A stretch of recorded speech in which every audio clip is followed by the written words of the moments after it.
Hi, everyone. This is Beth Rogan. I'm the Associate Director of Marketing and Outreach, and I'm going to be your host today, and I want to welcome you to our student panel. I love these webinars because you're hearing right from our students, and this webinar is around choosing a career and a graduate program in psychology and behavior health. And so we're going to talk about several different career options.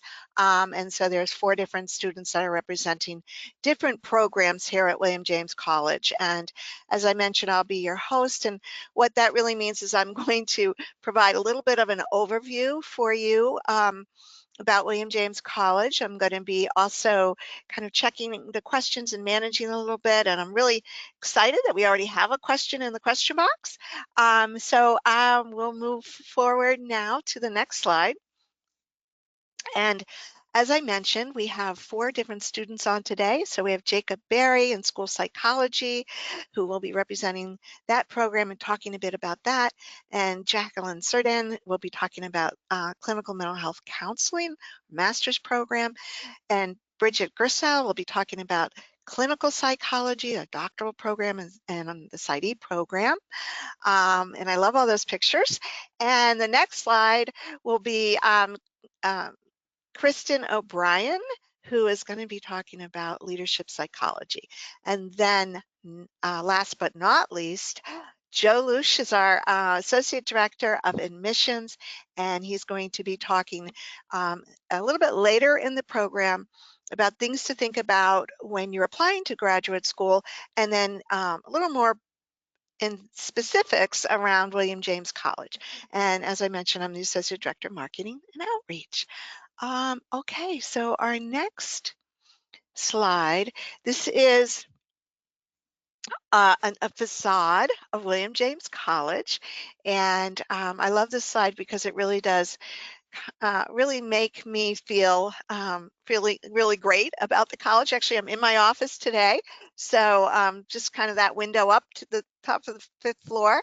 And you know, we are located in Newton, Mass, and that's right outside of Boston, so about 15 minutes in non-rush hour. So that's my disclaimer, non-rush hour, if you're not local.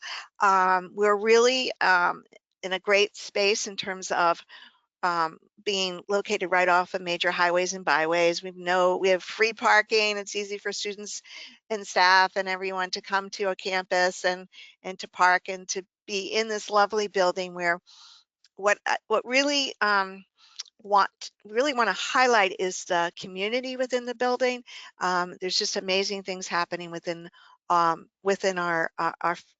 William James College family, as our director Maria Merger always calls us, but really it's true. And this is where I really want to kind of plug the idea of continuing your research, connecting with admissions, connecting with the students today or myself. You can join in on a classroom, open house, um, have a Zoom meeting. So there's lots of ways right now, even when it's a little more difficult, to do those in-person things to really get connected, and we want to help you with that. So we'll move on to our next slide.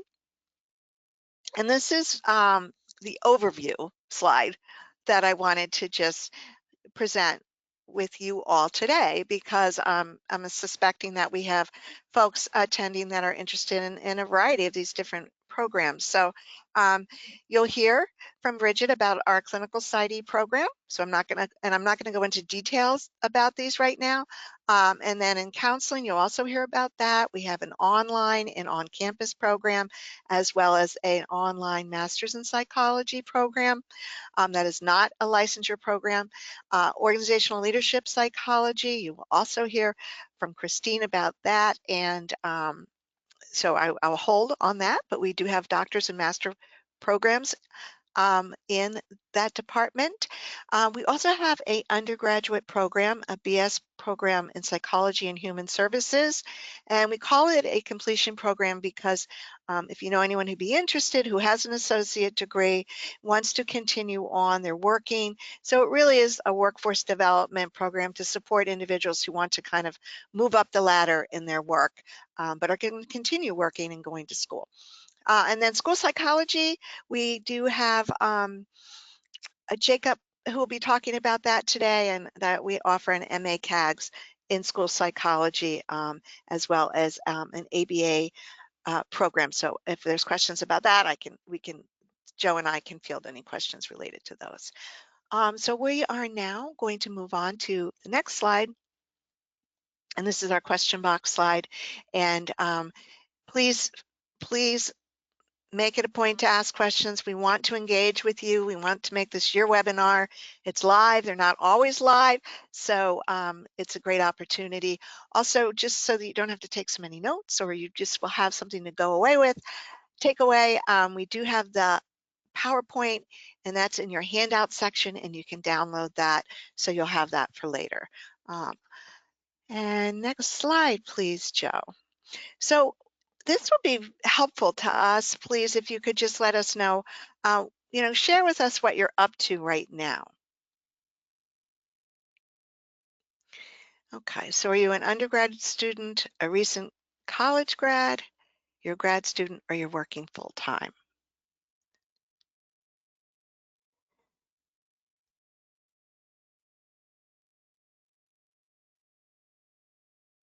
And we'll just give a minute or so, and then we can share the results so you know who your fellow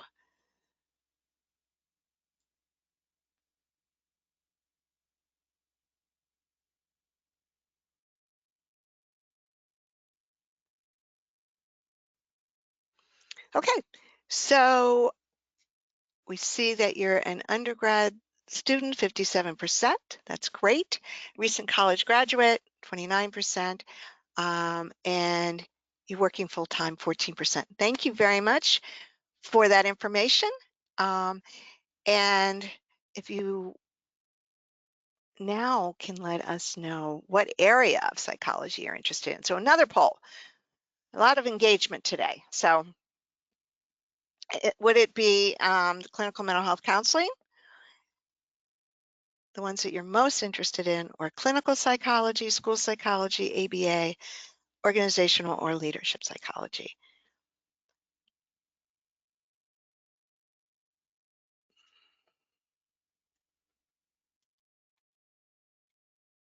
Okay, clinical mental health counseling, 50%, clinical psychology, 43%. Right now, there's not anyone interested at this point in school or ABA or org psych, as we call it, but we're going to continue on and talk about those programs because it may, it may whet your interest, as they say, or you may know someone who has been talking about these kinds of programs. So it's helpful for us to really provide a little bit of a framework around the differences. So at this point, I'd like to introduce Jacob Berry, who will be talking about school psychology. Hi, can everybody hear me? Yes. Okay. I'm Jacob Barry. Like you said, I'm in the school psychology MA CAGS program, and I just received my master's late this summer, and now I'm in the CAGS portion, which is a certification of advanced graduate studies. So a little bit about me. I am initially from Nashua, New Hampshire. I haven't lived there since high school though. I went to University of New England, which is in the Portland, Maine area. And I studied psychology and had a minor in mental health rehabilitation. But when I graduated, I didn't exactly know what realm of psychology I wanted to dive into. And so I had a few full-time jobs after my undergraduate experience. I did ABA therapy for kids with autism for a while. And then I also worked at a state hospital for children with physical disabilities. And it was really at that point where I realized that I wanted to be in a school setting. And I knew a little bit about school psychology. I knew it existed, but I didn't really know what the program entailed or what the qualifications were. So I did some poking around online, and the first link that came up was William James College. It was the only program I applied to, and I got in, and I'm very happy with William James. So basically, the school psychology program is very unique in the aspect that you start fieldwork right when you join the program. So from your very first day, basically, you are starting off in an elementary school doing a practicum for 10 hours a week. And so I was at East Bridgewater Elementary School last year, 10 hours a week. This year, I'm in my second year and I'm 15 hours a week at a high school in Hanover, Massachusetts. And then next year, I'll have a full-time internship, and that place of that is to be determined, of course. But at the end of next year, I'll be eligible to obtain licensure as a school psychologist, and eventually I want to obtain independent licensure as an educational psychologist, which essentially allows you to um, conduct private assessments and evaluations. But that's kind of at some other point down the road in my career. That was kind of it for that slide, I think. Thank you, Jacob. That was a really nice overview of school psychology, and it's certainly just a wonderful option for those who are thinking of working in psychology and behavioral health, but in a school setting, and really doing a lot of the work with children and families, and the children and their parents, consulting with teachers, with other school personnel, doing the testing, the mental health component. So there's a real amazing variety, as well as you do work in the school setting. So you do have the school kind of calendar, which is also kind of a perk when you're Right. working in school psychology. So Right. And I do kind of want to advocate for the field a bit and say that we are at a national shortage of school psychologists. And so that makes the career outlooks and prospects very preferable. And I don't exactly know what the rate is for William James, but I know that, everybody basically gets a job right out of graduating from the MACAGS program. mhm, Um, and mhm. so that's a really unique thing for graduate study, because oftentimes there are certain programs that it's hard to get to land a job afterwards. But school psychology is not one of those fields. You're absolutely right, Jacob. And actually, all of the programs we're going to talk about today have an extremely high rate of procuring a job, and all of our students within 6 months, for all the programs, are secure a job. So we're, at a very wonderful. We have this wonderful ability to say that if you work in mental health, behavior health, psychology, or org psych leadership, you are very well poised to be employed very quickly. And because of the way we do have our our model of where students are in their practicum and internships, and they have a lot of experiences around that. They also have a lot of opportunities where often students are hired where they either interned or did their practicum, or there's someone where there's a connection there to help for another position somewhere else. So thank you so much. And we don't have any questions right now on school psychology, but we're going to keep the question box open. So if anybody has a question around that, please let us know. And then we'll, at this point, start to talk about clinical mental health counseling, a master's program. And Jacqueline or Jackie will provide us some information on that. Hello, can you all hear me all right? Yes. Okay, awesome. So again, my name is Jackie. I'm currently a second year student in the Master's in Clinical Mental Health Counseling program my area of emphasis is the Forensic and Correctional Counseling track. And I've also been a TA here, a teacher's assistant at William James for the last year or so for a couple different classes or sections of the same class. I'm originally from Acton, Mass, though now I live in Medford. And I graduated from Boston College in 2015 with a BA in psychology and a minor in French. It was really in my last year at Boston College that I started to think about counseling as a career, kind of having that like senior year panic of, oh my gosh, what am I going to do when looking at grad schools and being overwhelmed about maybe finding a job. And in the second semester of my senior year at Boston College, I took a class on clinical psychology that involved some field experience. So I did an undergraduate internship at a program called Boston Glass, which was a community drop-in center for LGBTQ youth of color that offered clinical services and counseling and also a whole host of other health-related services. So I absolutely love the work that I did there, and that kind of continued to develop my interests in clinical work. So when I graduated, I was pretty sure that I wanted to go into counseling, but going right into grad school and paying a whole bunch of money for a degree seemed like a really big commitment. So I decided that I wanted to work a little bit first. I ended up taking not a gap, but I worked for 3 years before coming back to school. So I got a job at a residential mental health program for teenagers called the Walden Street School. And worked there for 3 years and became a member of the supervisors team. And that was a really great experience as it kind of like helped me confirm what I wanted to do and made me much more confident that I was picking the right thing for me when I ended up choosing William James. So if we, I think, want to go next slide now. So I started at William James in January of 2019, and I'm going to graduate this year. So I fell right in the middle of this, the 2-year track and the 3-year track, because I was a January start. So I'm going to spend 2.5 years in the program total.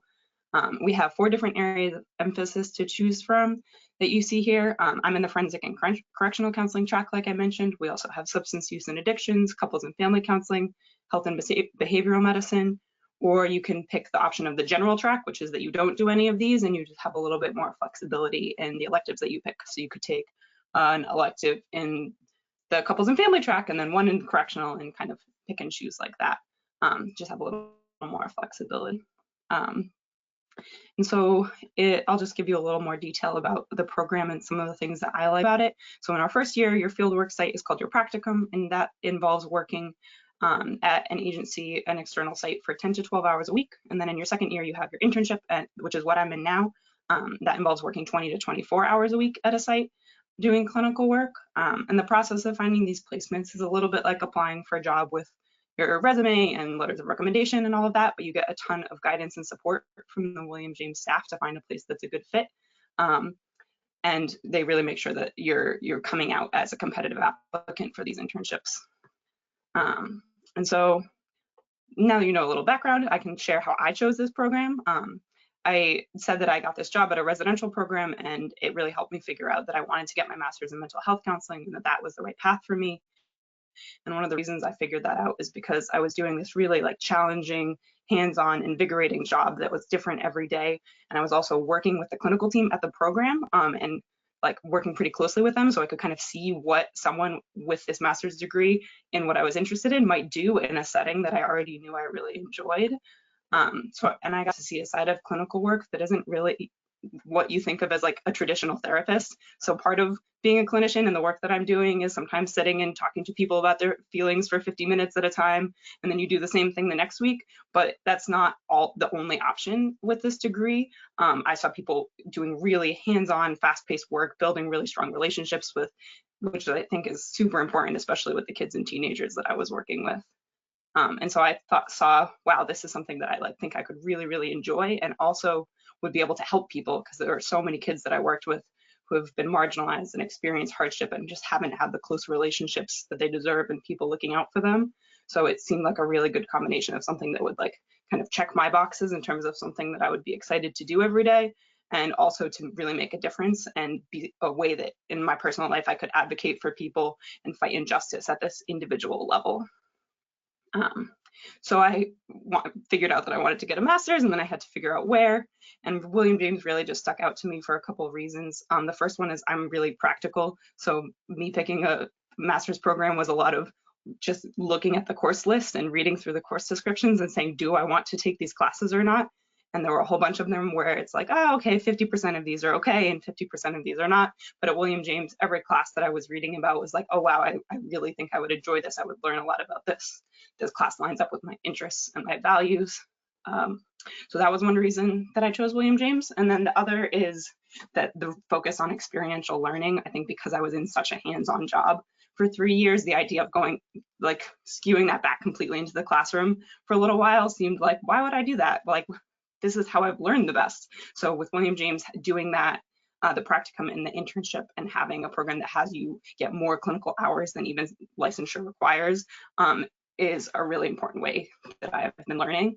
And that doing that in tandem with my academic work means that when I'm out at my field site or I'm in a session with someone, I'm thinking about what I learned yesterday in class and how I can apply it to that person. And when I'm sitting in class, things aren't just like kind of abstract ideas. It's, oh, okay, this applies to that person that I talked to last week. Let me think about how this theory that I'm learning could help them in practice. And so that field work and the experiential learning is just really important for me in terms of feeling like I'm still making a difference even while I'm learning, and also being able to learn more in a more hands-on way. Yeah, so that's just kind of a little overview of how I picked William James.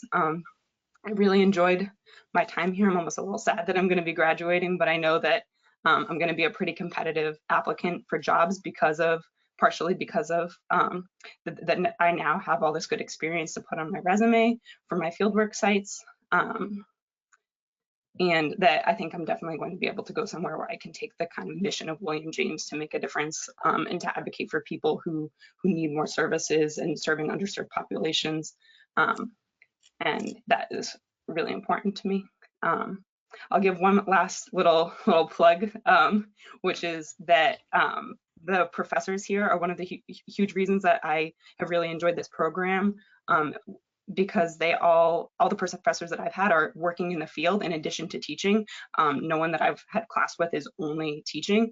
And this is really helpful because they're sharing their experiences in the classroom. And they also bring that perspective of a mental health professional into all of their work. So all of the students, everyone in my cohort, we're all treated like people. And there's none of that like hardcore competitive graduate school culture that you hear about sometimes from people who are in different fields. So the work is still challenging and time consuming, and it can be difficult at times, but like when I'm in class, it's collaborative. We're all on the same team. I know my professors are going to communicate well and give me the benefit of the doubt. And if they're maintaining really tough standards, it's to make me a better counselor, and it's never an unnecessary hoop to jump through. So it's just a really wonderful culture to learn in. And that is one of the reasons that I'm very glad I ended up here. So I think that is about it. I'll turn it back over to you, Beth. Thank you, Jackie. That was excellent. Thank you. You gave a great overview and really gave a sense of, and I think this is so true. I hear this in every program, same with Jacob and school psychology, that our professors in all of our programs are practitioner professors. So they're out doing the work and they're doing the work, they're consulting, they have their own private practices, or, they're working in a community mental health center, all different kinds of options. And with that, they all have, various expertise and interest. And so you have a whole array of individuals there that can, and professors that can be your mentors. And one thing that is consistent as well through the programs is that we have a wonderful staff to student advising and a ratio for faculty students. So it's about 1 in 12. So you certainly are not a number. You're very well known. And I think both Jackie and Jacob can attest to that. And you're well known by the faculty, and they're really they want so much to just support all of their students and make sure that this program is for them, and they get through the program, learn what they need to learn, get the best experience that they can. So all right, so at this point we can move on, I think. And Bridget, would you like to give us some perspective on clinical psychology? Absolutely. Thanks so much, Beth, and thank you everybody that's spoken so far. I definitely mirror a lot of those experiences of um, loving William James program, faculty, and the experiential piece. So I'm Bridget Gerstel. I'm in the clinical PsyD program. I have a bachelor's in psychology and a minor in communication and Spanish from Manhattan College. And my experiences post undergrad, I did work in social work for about 3 years. I worked as a therapeutic mentor at North Suffolk, and I did a lot of intensive face-to-face clinical work there, but with just a bachelor's degree. And so I was really interested and invested in the work, but I was very curious about diagnostic assessment and, more evidence-based treatment. And so I knew I wanted to go back to school. I ended up getting another job in research just because I was trying to weigh if I wanted PsyD or PhD. And so I worked in research at Partners Connected Health for about 2 years, and I love research. I value research. I did just notice my particular interests were geared towards getting patients engaged in the studies that we were running. So, like, really doing the face-to-face work and doing focus groups and trying to understand where the patients were at. So, when it came down to applying to grad schools and looking at PhD versus PsyD programs, I think this is the most attractive thing about the WJC PsyD program is just they throw you right in clinically. So being able to access the rich course content while at the same time being in the field was really wonderful. So my first year, I was at Memorial Spalding Elementary School, where I worked really closely with the school psychologist, which was fabulous. I got exposed to testing, got exposed to running small therapeutic groups and individual therapy in a school setting. My second year, I was at Mass General Hospital in Revere, working in the addiction unit, which was very intense and excellent training. I really improved my clinical formulation skills, my clinical writing, my diagnostic assessments. I was really invested in that particular population, and that's something I'm definitely considering long term to go back into. And then last year I was at North Shore Counseling Center, which is a group practice, and I actually still currently work there. And this year I am in the consortium program, which is our 2-year program for APA internship at I'm at Clark University, which has been fabulous so far, even though it's all remote, which is very different, obviously, given the current climate of the pandemic. But it's been very busy, and I'm learning a ton. And I think in general at William James, being able to have exposure to such different kinds of settings, and they encourage that. You work with different ages. You have to work with children for 1 year. You have to work with adults for another year, and really being able to just dip your feet into different settings is really great to kind of hone your interests. Great. Yeah, and then so my professional interests at this point, like I love working with mood disorders, identity development, working in addiction, like I said, and I've learned a ton, about CBT models, motivational interviewing, and I've been recently really connecting with some mindfulness-based models. Go to the next slide.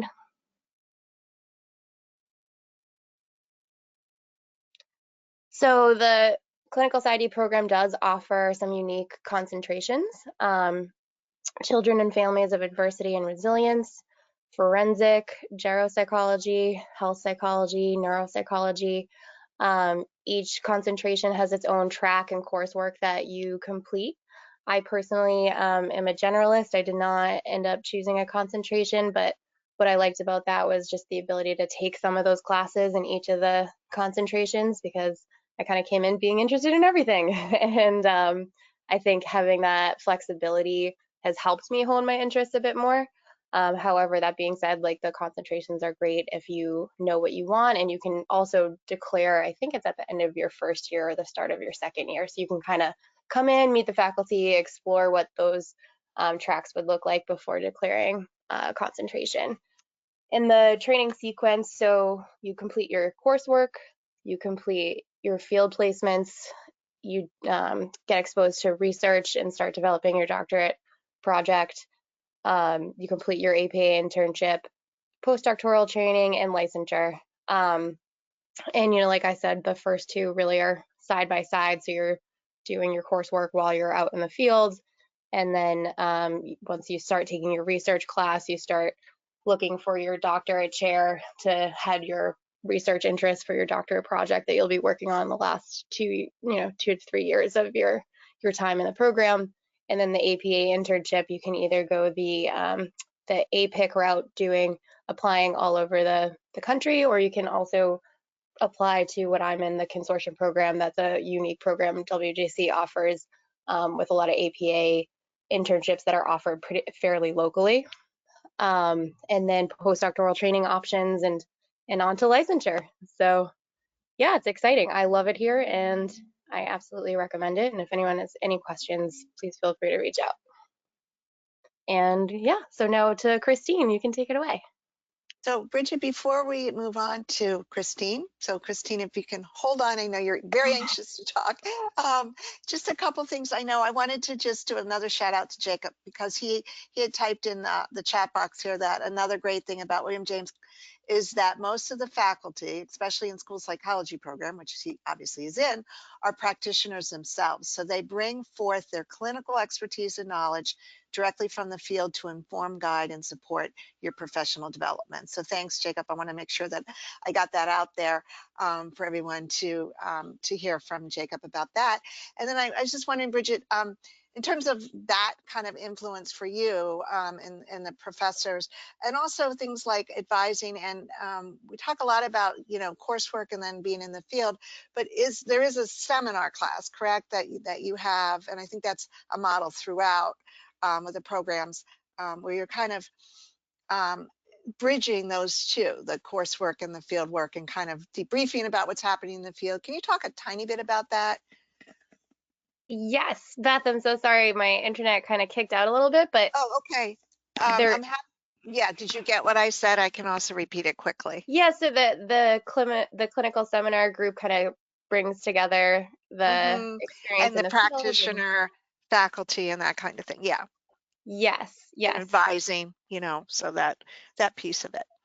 Yeah, so that, I mean, that has been crucial because anything that occurs out in the field that, you have questions about or concerns or want to process, or, we're all new to this and being thrown in, which is exciting, but also scary, right? But so there's a lot of support within those, not just the clinical seminars, obviously you'll have supervisors on site, and our professors and faculty here and your advisor are always, an email away to absolutely setting up any kind of, consultation of any kind.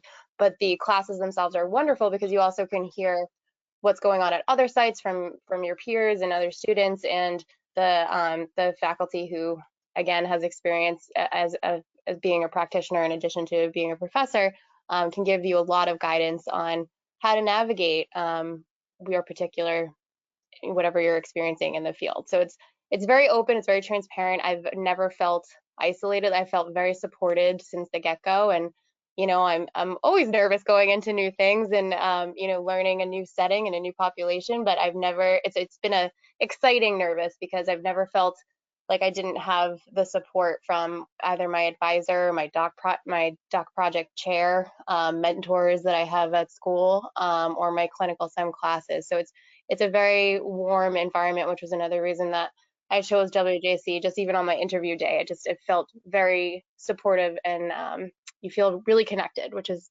excellent for this kind of work. So I know we have a question slide, but I think this is so relevant just to the conversation right now, and you did allude to this, but Katie has a question about why was a PsyD program the best fit for you opposed to a master's or a PhD program? Yeah, that's a great question. So for me, between PhD and PsyD, as much as I love research, you still get access to research in the PsyD program. However, the PsyD is more clinically based, where you have a lot of that clinical face-to-face interaction, as opposed to PhD, which is, mostly lab work.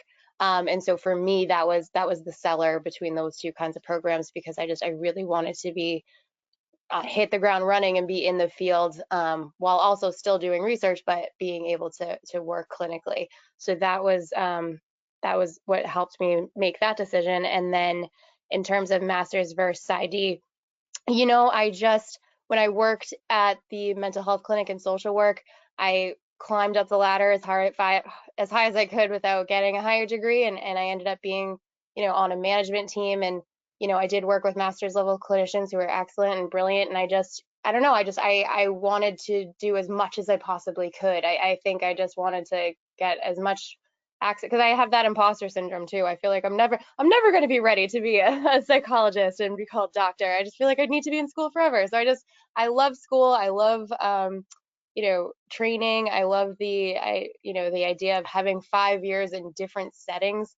So I think just like the length and the exposure was what was really attracted to me. Great.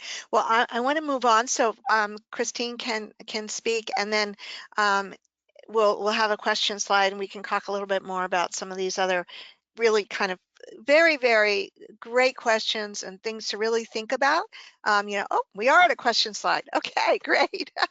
So, you know, the master's versus the doctoral program, and also PsyD versus PhD. So, you know, when I've also heard a lot from, we do have on our website a great video from Stacy Lambert, who's the VP of Academic Services and the director of the Clinical PsyD program here. And she was we hosted on the New England Psychological Association conference about 2 years ago, and she was in a class. It was a program around career pathways, and she was talking about PsyD and PhD. So there's a great video about that. If anybody wants that, we can send it out to them. But it's on our website. And one of the things she talked about was that, you know, it's really the training. So in a PsyD program, the training and the focus and the emphasis is on the clinical training. And of course, then again, at William James, the fact that you start right away in the field, and the amount of hours that you do accrue is really helpful, as Bridget has said. And the emphasis is not that you don't learn about research and learn about how to inform yourself with research. And Bridget, I want you to just chime in whenever. But that, you know, you are doing research and you're doing a doc project, but it's not at the level of a dissertation where you might be doing your research all the way throughout, or you apply at a PhD program to really work with a particular professor and their research. And ultimately, with PhD programs, you know, you're really looking at a track of maybe being in academia, doing research. If that's your interest, you really should probably more focus on a PhD, because that's really what the focus is. That's why in a lot of you'll see you know, PhDs in a lot of these programs. And not that you can't teach it as a PsyD, you certainly can. And you certainly can do research, but there's going to be a big component, and the education piece is going to be a big component of the clinical side. Does that make sense to you, Bridget? Does that kind of? Yes, absolutely. I think that definitely clarifies it. Okay, because I know this comes up all the time, and it's really important to talk to different psychologists, if you can, who have both degrees, and then you can kind of, I think, tease it out a little bit too, that way. Okay, so let's see. I think we're going to now switch on to Christine, and then we can finish up with some questions too, because we also have Joe to talk. So we want to make sure we get everyone in. Thank you. Hi, Christine. Thank you so much.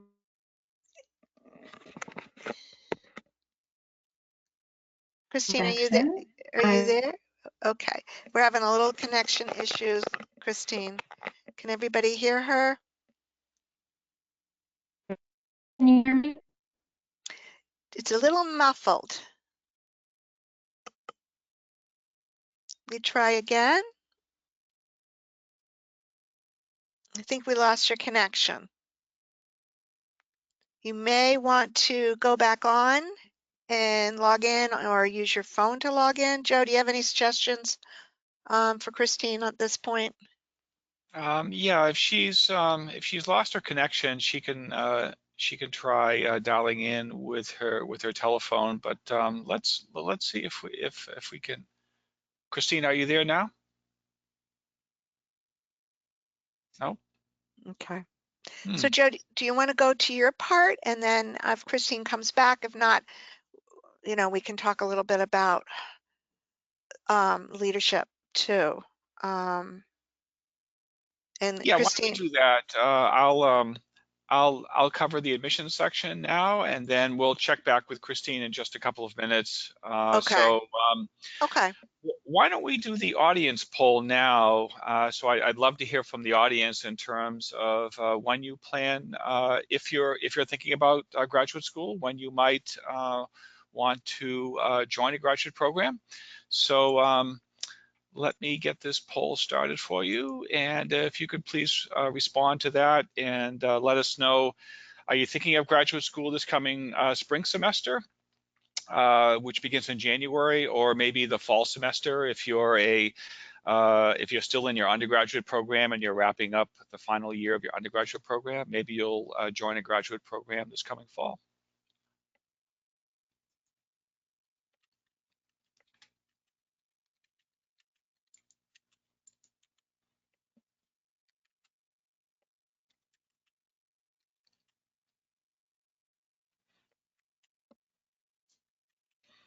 Okay, so it looks like we have a mix of folks who are thinking about joining a graduate program this coming fall 2021 term.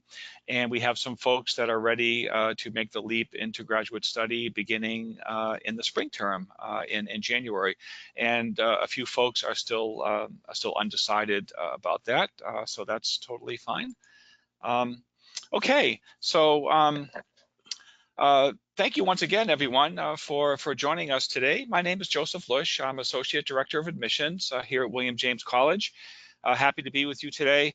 And so for those of you who are attending today who might be considering an application to William James College, I just want to offer a brief overview of the process that you would follow for becoming a student in one of our programs.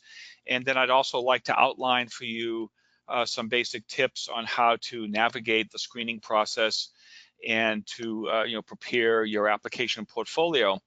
So before we talk about the basics of preparing an application portfolio, I just want to do a quick overview of what are the key measurements of readiness that we consider when we're evaluating the credentials of a candidate. So you'll see on this slide a number of measurements that we look at.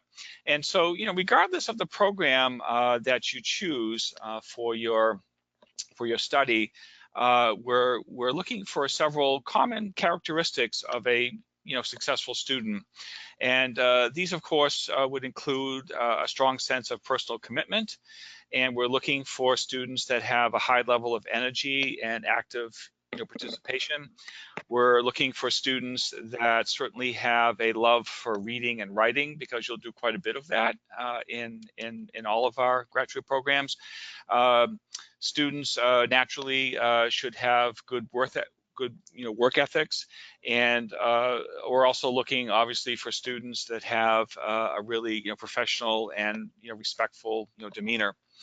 And so admission to most of our academic programs involves basically a two-part screening process, and so we want to talk a little bit about that.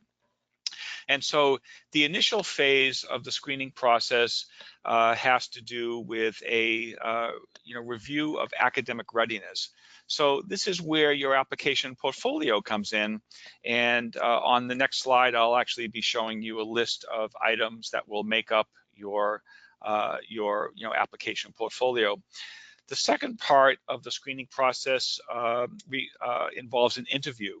So most of our programs require an interview as a condition of admission.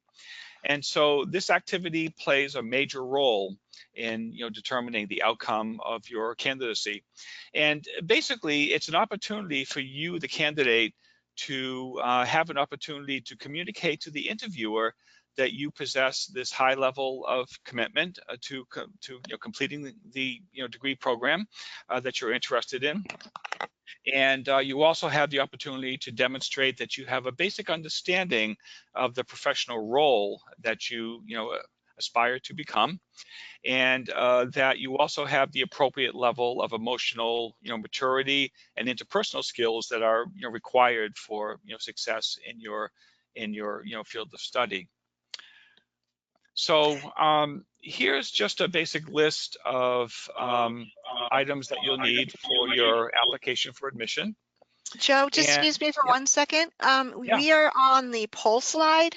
So I don't know if we've had some really glitchy internet issues, I think due to the storm last night. Thank you. So I yeah. think the first slide was not shown. So if you want to just go back and Oh, let people see that for a second. Yeah. I am sorry about that. Can you see this slide now that says what we look Yes, for in I a can see candidate? it. Yeah, I can see it. Great. Yeah, sorry about that. So yeah, this is just a basic overview of the various elements that we're looking for in a candidate for admission. And so on this slide here, we have the elements of the application portfolio. And so when you start your application on our website, we'll actually provide you with a detailed list of the various documents that you need for the program that interests you. And so the documents may vary according to the program that you're seeking admission to, especially in the area of academic references. Now, today I see that we have candidates that are interested in our clinical psychology doctoral program and our clinical mental health counseling master's program. For admission to those programs, you do need to furnish some professional and/or academic references. You actually need a total of 3. And so in addition to that, you need to compose an application essay. We'll ask you to compose a resume, and we'll ask you, of course, to furnish us with copies of your official academic transcripts. And if you're applying to the clinical psychology doctoral program, we will ask you to furnish GRE scores as well. And we only ask for the general GRE exam. I know that there's a psychology subject GRE that is available. That is a test that we do not require. So again, if you're applying to the clinical PsyD program, just the general GRE scores is all that we need. Joe, I don't mean to interrupt. I Yep. just want you to let you know that Christine is back. So if we can Okay. leave a good 5 minutes for her, and then that we definitely want to hear about financial aid, that there was a question about, financial aid, affordability, things like that. Yep. So I don't want you to, not do that slide Mhm. justice, but just wanted to give you a heads up. Yep, certainly. So I think I can wrap up here, and then I'll turn it back over to Christine. So here's a few suggestions to help you, prepare the best possible application portfolio. And so when you're looking at references, obviously you want to choose references who are familiar with your professional or academic achievements. And typically for those students who are just wrapping up their undergraduate program, professors, academic advisors, and department chairs all make for really good references. From the professional side, obviously employers, especially those that are related to any human services employment that you've had, those will make for good references. And don't forget volunteer experiences as well, those certainly count. So on the next recommendation here, look carefully at our essay outline and be sure that you respond to all of your essay prompts. And it goes without saying that obviously you should proofread your essay for grammar and flow. And you, of course, want to build this really logical and compelling case for your career choice. So use your essay to introduce academic experiences, professional or volunteer experiences and maybe some personal experiences that you've had that led to this decision for you to pursue this additional training. And definitely use your essay and your resume to really showcase your academic and volunteer or work achievements. And if you have some challenges in your application portfolio, perhaps if you were a first generation student, for example, and you had this adjustment period to your undergraduate program, you can certainly use your essay to speak to that. And then also I would suggest that you do some basic research, understand what the professional role that you seek to attain from your training will be. So for example, if you're aspiring to become a clinical psychologist or a forensic and correctional counselor, do some research and find out what the major responsibilities and obligations of that position will demand of you, because your interviewer will be looking for evidence that you have a really good basic understanding of the type of professional role that you're aspiring to achieve. Okay, so in the interest of time, let's switch back to Christine. Hi, thank you everyone. Can you hear me now? Yep, we can hear you fine. Perfect. Very nice to be here and excited. I think I share a lot of sentiments that a lot of folks in the clinical side of the house had in terms of just the community that's here at William James, really the faculty's accessibility and just human-centered, not really the same pressure that you might get at only a research-driven or very competitive where everyone's kind of vying for the same opportunities. So I'm excited to speak to you about the leadership psychology kind of side of the world. I'm in the PsyD program now. However, I did get my master's as well at William James College, just wrapped up this summer in organizational psychology. So I am from Stowe, Mass, which I guess the fall is our season out here. So it's pretty much just golf and apple orchards. I went to a business undergrad at Bentley University.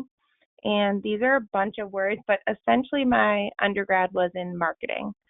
So after about a decade in marketing at some bigger and as well as startups, I kind of found myself questioning really, I've been trained in the very much ladder-like career. So essentially you're an associate and then all of a sudden you work your way to the top. And about a decade in, I realized I didn't really want to be a head of marketing or a chief marketing officer anymore.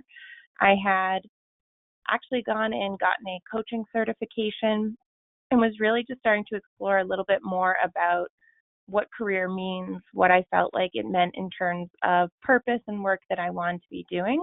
Quite frankly, I never knew or expected I'd end up in any type of psychology. And I really didn't know what leadership or organizational psychology was.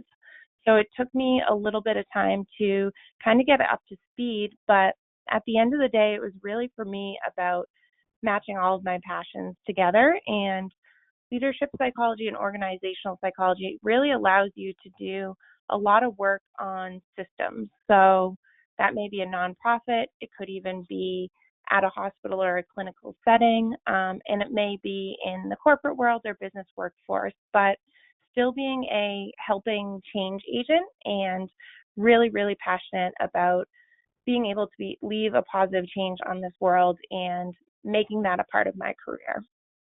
So I have professional interests in actually creating psychological safety in the workplace, school, wherever you may be. Personally dealt with a lot of burnout as I was working more hours than I can count in a lot of startup environments. So actually having an interest in employee burnout, why does it happen? How does it stop, and how can we combat that, especially in a world where we're so connected via technology and it's right now in the middle of COVID where work and home might be the same place. I have a lot of focus and interest as well in diversity, equity, and inclusion work. Again, how that's showing in the system with different policies, procedures, and really how we can go about changing that. I, as I mentioned, am a certified coach and also really, really interested in organizational development as it pertains to the athletic world industries, so whether at colleges and or professional. I did do actually a field placement in a athlete transition services nonprofit, which was a lot of work and research trying to help them understand how effective their programs are for student athletes in trying to help them through the retirement process, which commonly sees a lot of anxiety, depression, and a little bit of an identity crisis after they're transitioning out of playing sports. And so the next slide. So yes, in the school there's, and honestly I didn't know there was an executive coaching program here, or I may have found William James earlier because I did get a coaching certification, but the OLP Organizational and Leadership Psychology offers a doctorate in leadership psychology, which is what I'm currently in. They now have a master's in organizational psychology, which I participate in, and as well they have a master's in organizational leadership, which is a newer program. In addition to that, there is a graduate certificate in executive coaching. All of these, as have been mentioned, are run by executive coaches, consultants, organizational development practitioners. Really, everyone has real life, real world experience, and that was definitely something that I found extremely useful, both from a career and academic perspective, as it's absolutely applied psychology. So a lot of theory that you're learning only takes you so far until you kind of go into the workplace, go into the world, and understand how to put that into action. So that's been a huge benefit to being here at William James. The doctorate program requires 900 hours of practicum or internship. So by the time you're done the 4-year full-time program, you're definitely have some sound experience. Thank you, Christine. That was great. Thank you so much for that overview. Joe, could you just take a few minutes to address like some of the financial aid piece, some, scholarships, work study, that kind of thing? There was a question around that. More Yes. like, the affordability of college kind of thing. And so. Yes, of course. Yeah, I'd be happy to speak to that. For those in the audience that are interested in clinical psychology and clinical mental health counseling training programs, I'm happy to tell you that we have a number of scholarship opportunities for both of those training programs. We have a number of academic scholarships that we offer to selected candidates, and the good news about this process is that from the applicant standpoint, you don't need to do anything extra over and above what you need to do for your application portfolio and for the interview. There's no separate application that you need to do for the scholarship. There's no financial needs test that you need to meet.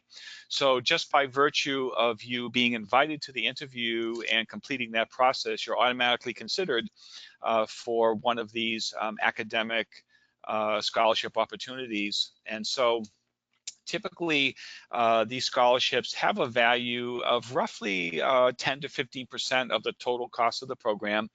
And it's our faculty who are the interviewers and the decision makers for candidates for admission. They're the ones who are empowered to nominate applicants for scholarship assistance.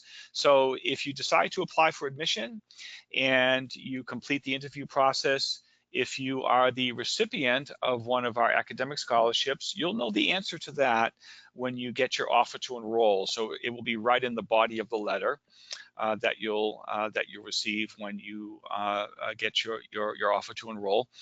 And we have some other scholarship opportunities. Specifically, we have a really excellent opportunity.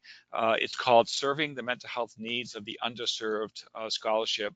This is a scholarship that has a value of 2/3 of the total tuition and fees for the program that you're applying to. And it's a scholarship that could be an especially good fit for a candidate who has a demonstrated track record of working with underserved members of the greater community. And so when a candidate has that type of track record and they're coming to a program like ours and they're looking to continue their work with underserved members of the community, then the scholarship could be a possibility for you. There is an application essay that you need to write for that particular scholarship, and also because there is a financial needs test for that scholarship, you are expected to submit your free application for federal student aid. So those are just a couple of examples of some scholarship opportunities that we have here. We have some scholarship opportunities for students who are interested in geropsychology, students who are interested in Latino mental health. Those are areas, those are specialty areas that we have some scholarship opportunities as well. And for student employment, I believe Jacqueline mentioned that she serves as a teaching assistant. In the clinical psychology doctoral program, we have about 25 teaching assistant positions here at the college. These positions pay a stipend. So for about 6 or 7 or 8 hours per week in one semester of work as a teaching assistant, you can receive a stipend for that effort. And then we also have some traditional work study positions where you earn an hourly wage. For example, in the admissions office, we hire a number of students to help us with recruitment and marketing activities. Virtually every department here at the college hires 1 or 2 students for work schedules that are typically between 6 and 10 hours a week. And then finally, there's access to the federal student loan program. So many of our students use federal student loans to finance all or a portion of their cost of attendance. And we have an excellent financial aid team that can walk you through the whole financing process. So their goal is to help you put together a financial aid plan. And so if you decide to apply and you would like to have some assistance with putting together a budget, and if you'd like to understand how your student loans can be managed after you graduate from the program, our financial aid team it has plenty of expertise that they can guide you through that process. Thank you so much, Joe. That's great. What a great overview, and I hope that was helpful. We do have a financial aid webinar coming up. You can access our webinars by just going to our website. If you click on the admissions at the top bar, you'll see webinars and events, and there's one on the application process and financial aid, as well as all these different programs. There are specific webinars for the academic programs as well. So I invite you all to do that, as well as maybe the next slide, Joe. It's just the contact slide.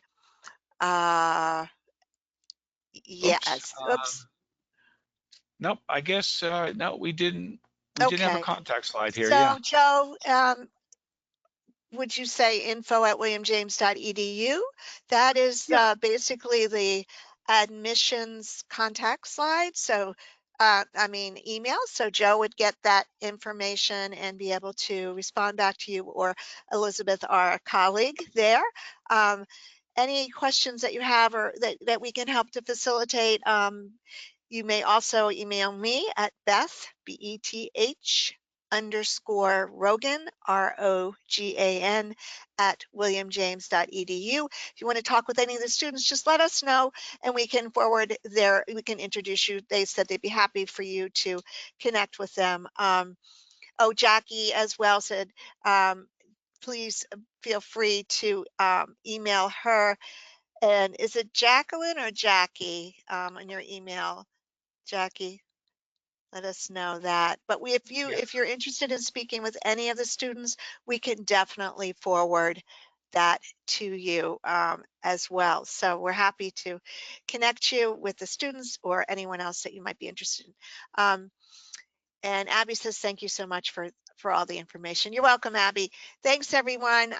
Follow us on all these different social media platforms. Get a sense of who we are as an organization, our constituency, who follows us, all the great things that are happening here at the college.